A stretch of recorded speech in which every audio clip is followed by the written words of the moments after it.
So we're going to show you how to vend cup of soups, how to have the right coil, how to make the machine work properly. There's two issues with vending cup of soup. One is that you can only put 6, for instance, in a standard size AP snack machine, you can only put 6 cup of soups per row, so you have to have a 6-count spiral. The other is they get jammed in the tray, and we're going to show you how to fix the problem if they are getting jammed in the tray. There's a piece you can remove. If space in the machine for your items is a concern and you don't see a need for cup of soups, I wouldn't put them in the machine, but they can be a great product to help out your customers. They can be really good sellers. You want to make sure you load them properly. So in this AP snack machine, you're going to alternate your soups in your 6-count spiral. You can see that one is vertical. Our next one's going to go just like this horizontally.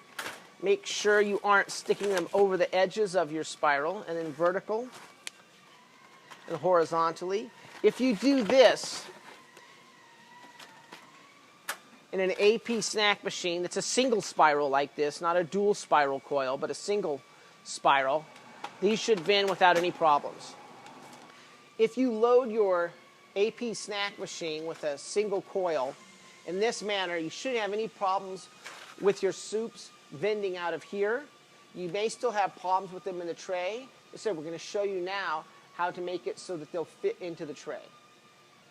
The second drawback of vending soup is that sometimes if the soups fall just like this, they can get stuck. And they're barely on the lip of the door, and they're against this safety panel that keeps people from reaching their hands up inside the machine. The way to fix this problem is to remove that safety panel. It's a simple thing, just 3 screws. So here are your 1, 2, 3 screws. We just take a screwdriver and remove these. And that gives us just a little bit more room for our soups to fall into the machine without a problem. But if you have an account that must have soup and you're having issues with the soups getting stuck, this will take care of it. And that's that little panel we just removed in there.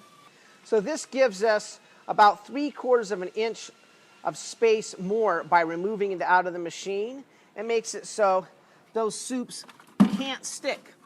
They're going to fall through every time because it's just not quite narrow enough anymore for your soup to get stuck, and that'll take care of that problem.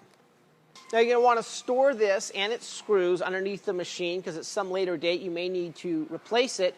I wouldn't do this anywhere where I had an issue with theft in the machine, or maybe little kids would be putting their hands up in there and getting their hands stuck.